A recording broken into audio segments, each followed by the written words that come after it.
Welcome and thank you everyone for joining us for another episode of the JAIN Irrigation Training Series. I'm Richard Restuccia, Vice President of Water Management Solutions for JAIN, and today we're going to be talking about credentials for water management. And what I mean by that is there's a license you can get, there's certificates you can get, and you can get a general overall credential from water management from various organizations. So there are a lot of choices out there, and today we're going to talk about some of those choices, and more importantly, maybe once you get that credential, whatever you decide to get, how you use that to improve your business, right? Because we certainly know that gaining these credentials say a lot for you about your professionalism, your interest in improving yourself, your company, and the industry, and being a better water manager. And so you want to be sure your customers understand that and pay some extra value for that because you have these credentials. So it's a bit of information, but we think we can do it today. And helping us through this is our Director of Business Development, Michael Pippen, Director of Business Development at JAIN Irrigation. And if you've seen Michael before, you really enjoy what he brings to these discussions as far as his experience in the industry and agriculture. He's worked for manufacturers, he's worked for distributors, and he's been a grower. So he's learned a lot. But for today's discussion, I think the really important thing is that Michael served on the certification board of the Irrigation Association for 3 terms. And if my math's correct, that's almost 10 years. And one of those terms you were the chair of the certification board. So a couple things here for me that I think is important about this is certainly you care about certification and getting the right credential. And 2, you certainly cared about the industry enough to spend a lot of time helping people get a credential. So Michael, welcome. And really my first question for you on this is, what was your motivation to talk about this today? Well, I appreciate the introduction and the opportunity, Richard. As always, enjoy our conversations here in these lunch and learns. I would say, I did spend a good bit of time working on the certification board, about a little over 8 years is how much time I spent there. And I do think this is a really important topic because I've seen how these credentials, personally in my career, have opened a lot of doors. I know there are specific projects or customers that I would have not had the opportunity to work with if I would not have had some of these credentials. They will allow you access to different types of, opportunities, whether they're professional opportunities as far as, your career-wise or even customer sales, those type of things. I've definitely had numerous opportunities where varying credentials have opened those doors for me. And that's why I think it's important to understand what's out there, what the marketplace is looking for, and how we can communicate that value to the marketplace better. Yeah, I think that's great, because I know a lot of people are searching for what should I get, right? And then how do I go about obtaining it? And that's really the easy part, I think. And then it becomes the hard part of how do I use this? Now, the one other thing I just want to ask you about quickly here at the beginning was what we're really talking about is certifications or licensing beyond just the basic landscape contractor license. Yeah, definitely. I mean, what we're going to be looking at today are going to be more, I would say, trade or industry specific, in the irrigation industry, what's out there. Anytime you have somebody doing work on your property, you want to make sure that they hold the proper, local state licensing to perform that trade, and also the proper insurance to do that work on your property. We're kind of making the assumptions that the individuals you're working with are doing, checking the legal boxes, right? And now we're getting into the value added boxes.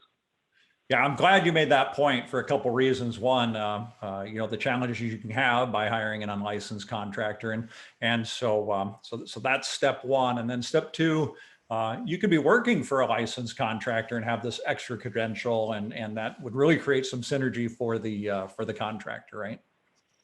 I agree completely. Yeah. So I mean, if we kind of start, moving into to the topic at hand, really, I think there are a lot of types of credentials that are available in the marketplace, and I'm going to try to steer us away from a good, better, best type of conversation. Right? These all I believe, have a place and a purpose for you professionally.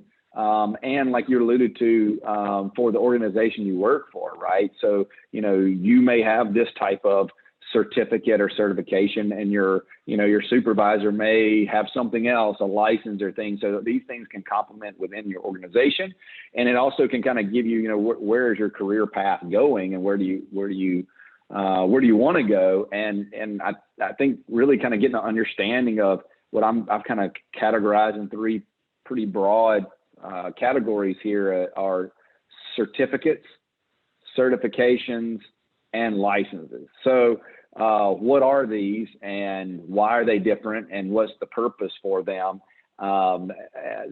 These are somewhat defined if you go and just Google search them, right? But this is really, a lot of this comes from my experience and kind of combining some of the research on these terminologies. But I would say a certificate is usually referred to as something that you've completed an educational course or tract or something like that. One of the definitions, I think, said it was a result of an educational process, right? And so if you think of going to a training for a specific product, or maybe even something like this webinar, right, where you get a certificate at the end that says you were here and this is what we were doing and this is what we accomplished, right? You were here. It's kind of a little bit more than an attendance, right? The expectation is that you consumed and were able to use some of this information and further your knowledge base, but it really is only defining what happened during this time and that you were present. And so that's really where a certificate sits on this scale. A certification is a good bit different, even though the names are very similar. They really are a good bit different, where a certification is really the result of an assessment process or a test, right? I mean, that's the thing with certification. There's almost always going to be a test at the end of it. And that test or that assessment, this certification, the candidates that go and achieve this certification, the certification is really, portraying to the marketplace that this individual that holds this certificate has a certain amount of knowledge or skill. We use the term competency a lot in the certification world, a certain level of competency within a relatively specific skill set. Certifications can be pretty broad. Some of the ones I've worked on are fairly broad, but in general, I think that they really kind of hone in on a certain skill set and say that this person really understands this certain type of trade or skill within this type of trade. The certifications, in my opinion, really don't say anything about your education or your experience level, right? They are talking about your skill set. They're not really saying what you have learned or what you've seen in the past. Working on the certification board, we had the opportunity to have some trained individuals to come in and really help us build a stronger certification program. I always say, when I was working in the certification board, we were standing on the shoulders of giants in our industries, right? And we were learning things, we were learning how to do them better. And these psychometricians that came in, it's a good word, right? These psychometricians came in, and several of them over a period of time, and they really helped us understand how to write better questions, to make sure that we were testing what we wanted to test, right? That we weren't tricking a candidate, that we were getting if somebody understood it, we wanted them to get their question right. If they didn't, we wanted them to get it wrong. We didn't want to have bad wording, mess these candidates up and miss a question on our account. But the psychometricians often would say these certifications should stand on their own, right? An individual should not be required to do all these things in order to get the certification. So how do you, the question is, well, how do you get the certification? Well, these certifications, we go out to the industry and we say, all right, certified irrigation contractor, you're an irrigation contractor. What do you need to know to perform your trade at the highest level? And they would tell us, you need to know how to do this. And we'd ask a whole bunch of contractors all these questions. And from that, we develop the certification. So it's not going in and saying, what's your, what educational resource, what book are you teaching this time, and then take a test. We're going out kind of in the reverse process. So there's often educational resources that are available to help you prepare for the certification process, but it's not based on those. It's really kind of in the inverse. And so you can kind of see there the difference between a certificate, which is very educational. I did this, I learned this, where a certification is really this level of understanding. And you probably need a whole bunch of education to get to this point, but not necessarily. I mean, you could roll in there and take it, and it doesn't necessarily have to be a certain level of experience or education. We make recommendations for the most common skill sets that people have that pass these tests, but that's exactly what they are, is recommendations. So, Michael, one thing I'm wondering about is that certification, right? If you're a certified landscape irrigation auditor from the IA, you have to have certain amount of CEUs, continuing education credits or units every year to keep your certification. Is that really specific to certification? And is that a distinguishing factor between certification and certificate? It would be, right? The certificate is really a standalone, one of those things that you can kind of stockpile, if you will, right? You might have a whole bunch of certificates, right, that over a broad range of topics, where certification is going to most likely require some continuing education, more cost, those type of things. And that's where certification and licensing start becoming kind of merging those two things together. So, a license is going to have a tremendous amount more liability, is the best way that I know how to describe it, when you start getting into a license. So a license is almost always granted by the state that you're operating in, or sometimes more narrower than that. Maybe it's a county or a parish or a city, right? And so those licensors are usually issued by a governing body of some sort. And they are basically giving you they're granting you permission to perform this trade, right? So you think of like electricians and plumbers, doctors, engineers, right? A lot of them have these license have to do with public health, right? You want your engineer to really know how to build that bridge, right, before you drive your car across it. So, the licensing and the certification do kind of get in this gray area where both of them mostly are almost all, I don't know any certifications or licenses that don't require continuing education, kind of an ongoing type of a process. Is not really, I've got my certification, I'm done. You have to continue to learn those processes and procedures. Same thing with licensing, new technologies and things come out. But I will say my experience with these three types of credentials are that the certificates tend to be more on the practical application side, and the license tend to be more on the academic side. And the certification is kind of somewhere in between. And I was trying to figure out how to explain this. And I feel like maybe the best analogy that I could come up with is, you may get a certificate for attending a Wednesday morning training on smart irrigation controllers, how to turn them on, how to program them, how to wire them up, those type of things, very practical applications. Where a certification, you would kind of get into the weeds of, okay, well, how do I match my sprinklers with my soil intake rate, my application rate, intake rate, programming this smart controller, putting the parameters in it, well beyond turning it off and on Monday, Wednesday, Friday, right? That certification is going to take some of that practical knowledge and add some academia towards it, where the license is going to be like, where is it up to code to mount this controller? How far away from, I don't know, I'm making this stuff up, right? How far from the junction box does it have to be, or how high off the ground, or what size wire is required? What type of exterior, socket do you have to plug this thing in, right? And so you can kind of see how these things progress. And there's obviously gray areas in between them where they overlap.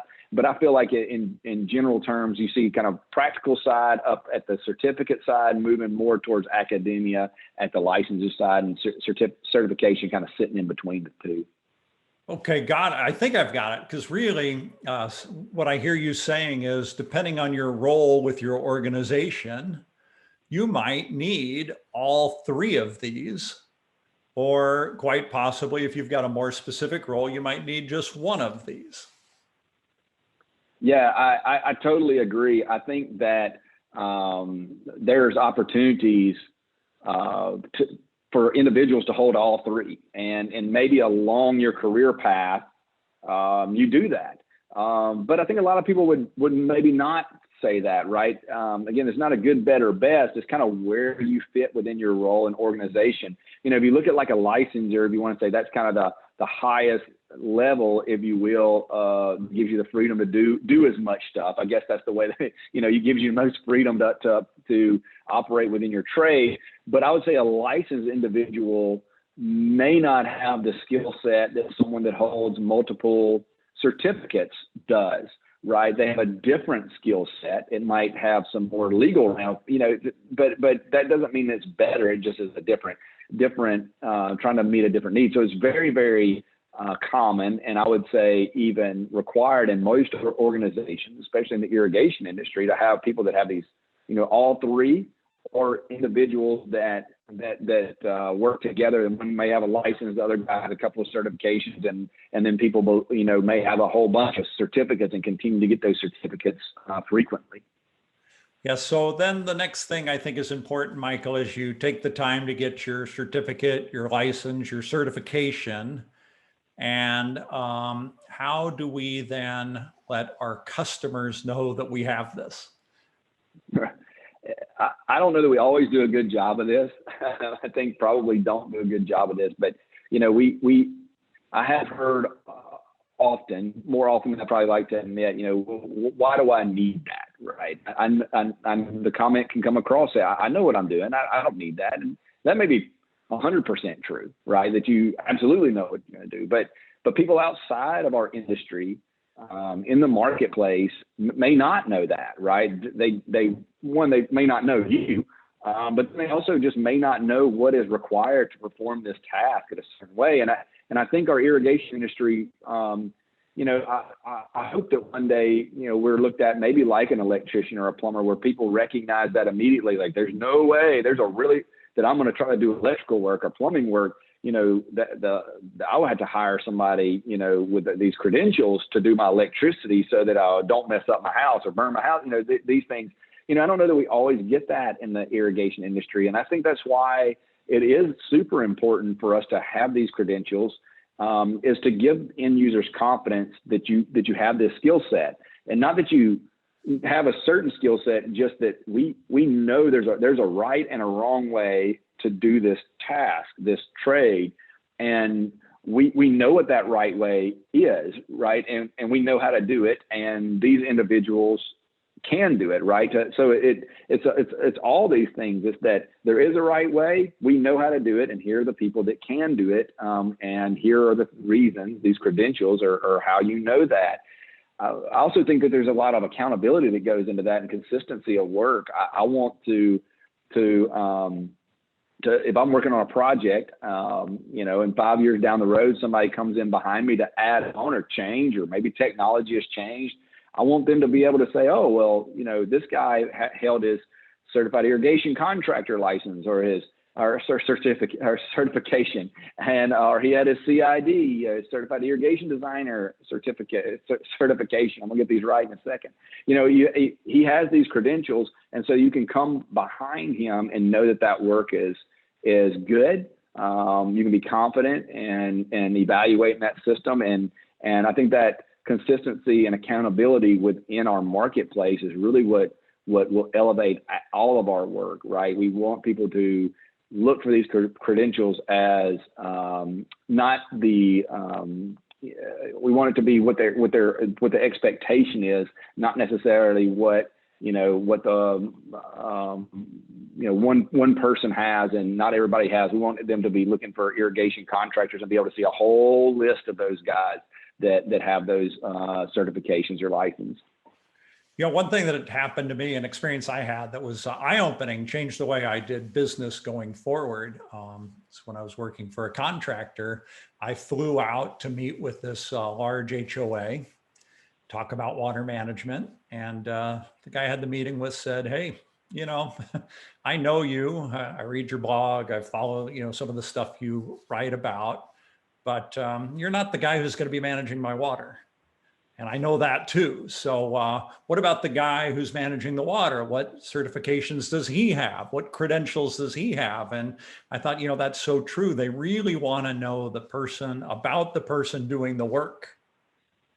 And that's when we started to put bios of all the people doing the work in our proposals and listed out their certifications. And more importantly, what that certification meant they did.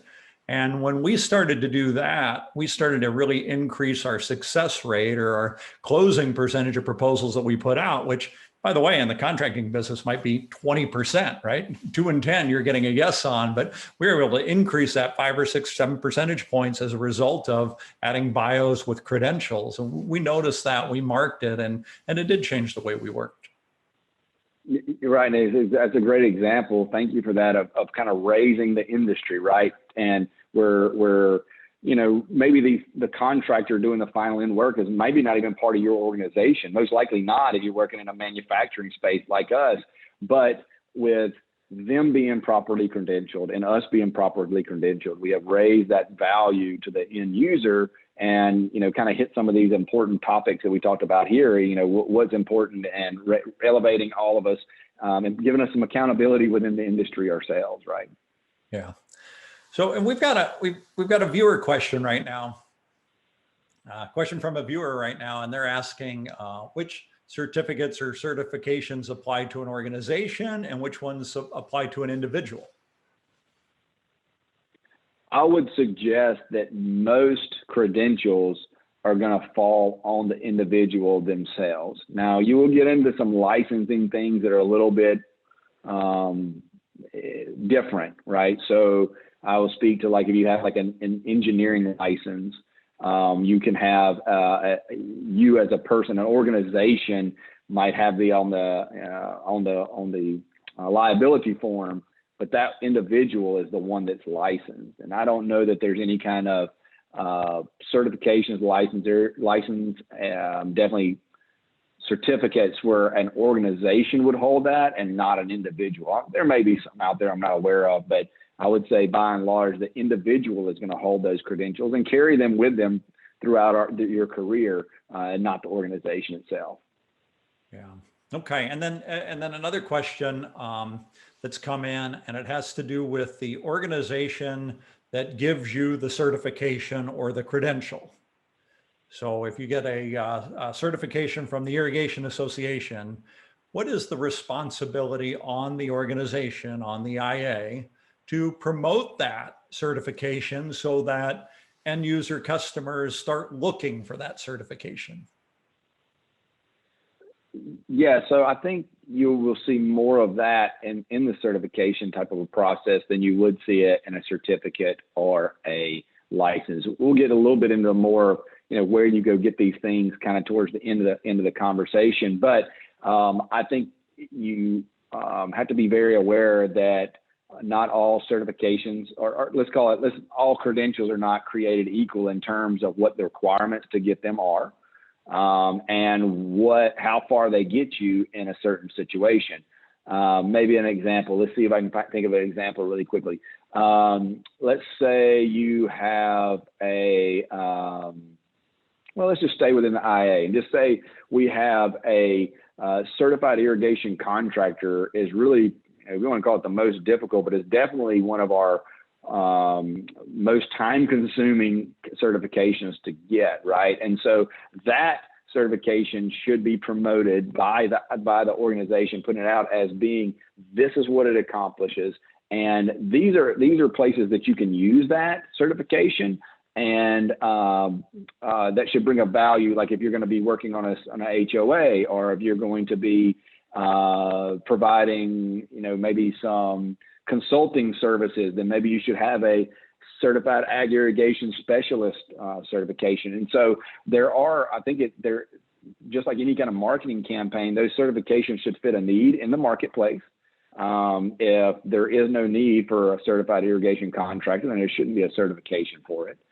We believe there is, and so that's why there is one there. And also,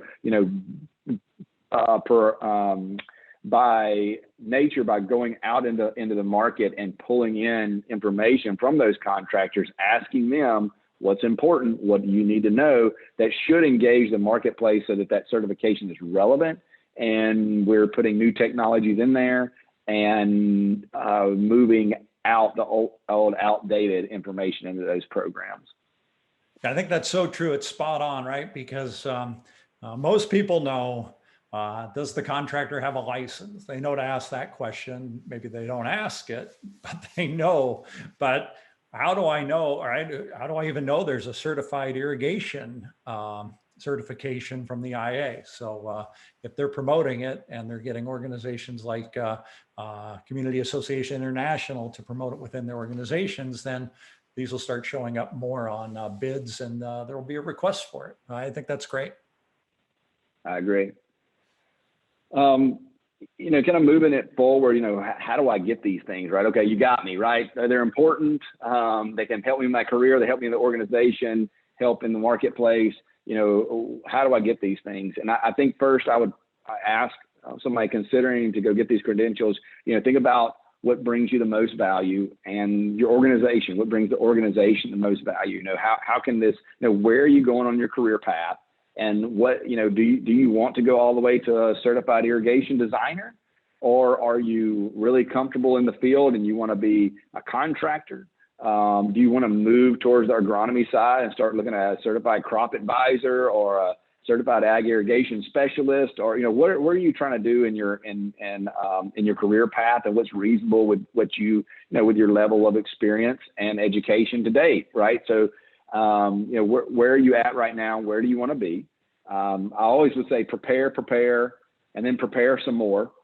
Even if you say, well, a certificate program, I don't need to prepare for that. I would argue the exact opposite. All these credentials, to kind of go back to the analogy that someone has said before, well, that doesn't mean that I can do X, Y, Z. And it's true, right? They're only going to reflect the effort and the value that you've put into them, right? And so when you're approaching, a webinar like this or a half-day training, if you go into it thinking that I'm in it for the free barbecue sandwich, and that's about what you're going to get out of it. But if you go into this and say, I'm going to get there 10 minutes early because I'm hot-natured, I want to make sure I get my event, I bring 2 pencils, extra pad of paper, right? You go in there and you really try to glean everything you can out of it, then it's going to bring you a tremendous amount of value. Obviously preparing for a certification or a license is going to require, most likely a good bit of studying. Maybe you've got to, spend some time, spend some money, be prepared and work on that. You hear the stories of people walking into these exams and passing them, they studied an hour the night before and, went in and breezed through it. I promise you that's the exception, not the rule. Most of us grind through these certifications and licensing and all these credential programs, right? It's time and effort and money. And I wish I could say I passed every one of them the first time, but I have not, right? Sometimes it takes a couple of times. Stay diligent with it. Don't get discouraged. It's not reasonable to expect that you can learn everything you need to know at one time for every certification or license or whatever it is, right? Be prepared and don't get discouraged, but get through it, right? If you're going to invest the time, stick with the course, pass the test. And then I'd say display those credentials, right? It is not bragging when you put out these credentials. I want to see people within my industry have these on their business cards. I want everybody to have these certifications. I want to raise our awareness of there's a right way to do things, like we talked before, and these are the people. We want as many certified, as many licensed, as many credentialed people as we can in our industry. So don't feel like you can't share that. I would say, one little quick asterisk, be a little bit more careful with where you put your licensing information. But certifications and certificates definitely display those things anytime you get a chance.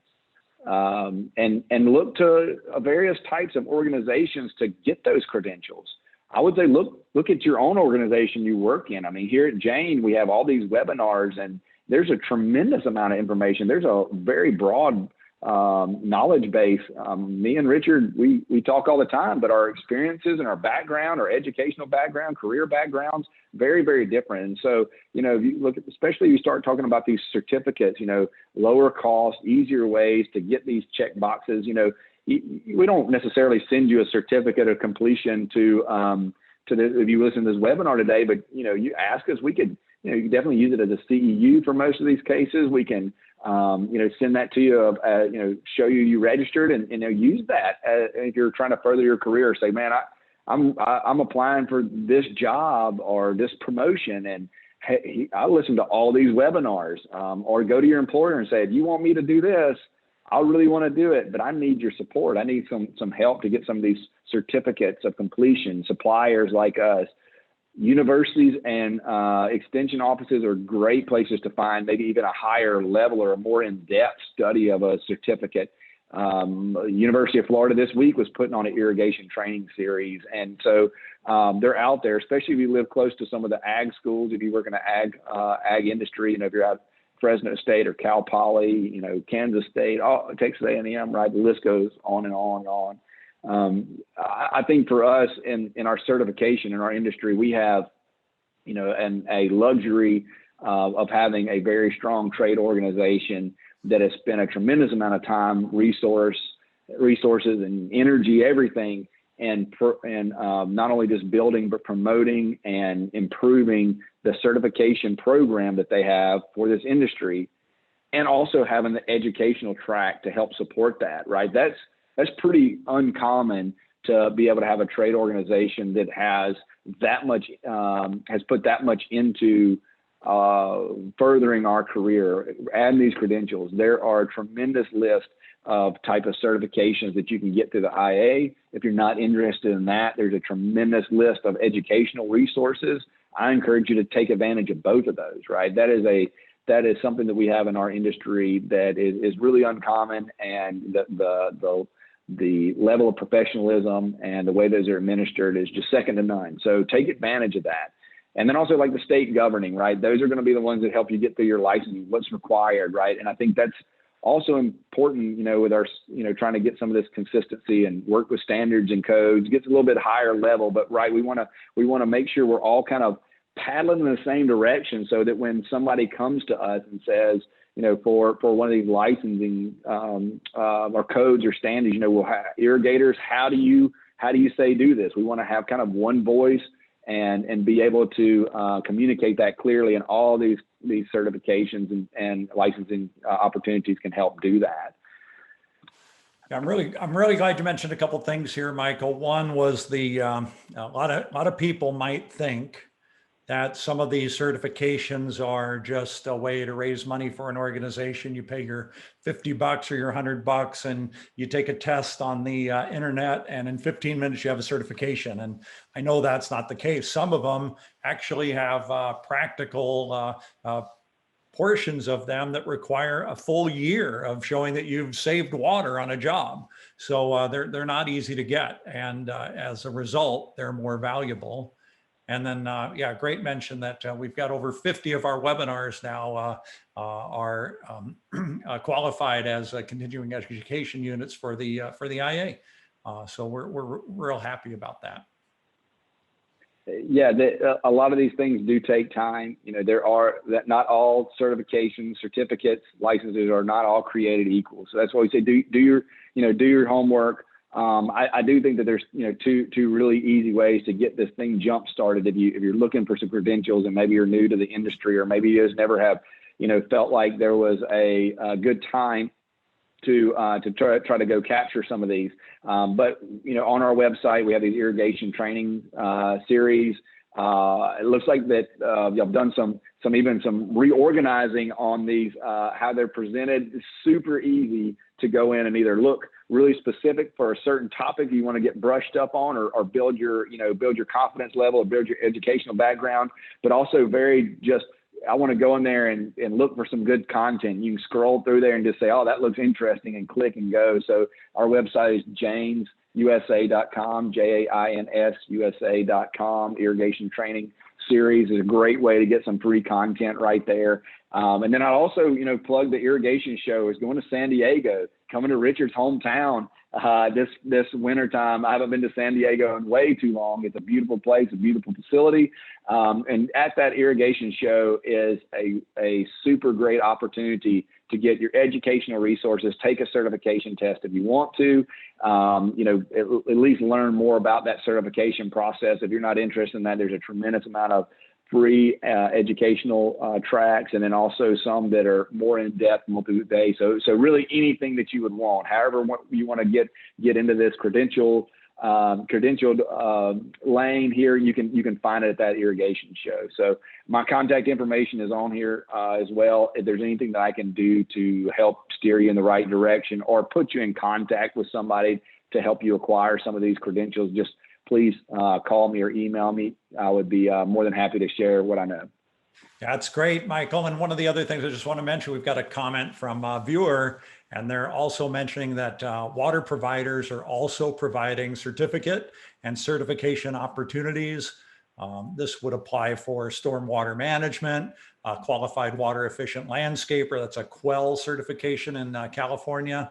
The lower or no cost entry point can also inspire, deeper professional education. And so I'm really glad they pointed that out, because I do think that's really important, that this is really something anybody in the industry can acquire at a low cost if they're willing to put the time into the education. So thank you for pointing that out.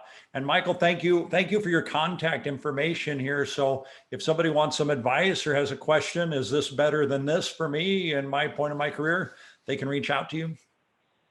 Very much so. Yeah. Let me know what I can do to help. I'll try to answer any question I can. And if I can't answer it, I'll put you in contact with somebody that I think can. Okay. Well, great job today. Thank you for taking time to be with us. Again, all our trainings are on the JAIN USA site that Michael mentioned. We're also, if you look up JAIN irrigation training, we are also on Google, Apple, Spotify, and iHeartRadio podcasts. So as you're moving from job to job, or about your day, or on your walk at the end of the day or in the morning, and check us out. We'd really appreciate that. Thanks very much again, Michael. Thank you to all of you. And we'll get you back here next week. We'll be talking about smart controllers again on Wednesday. All right. Thanks, everybody.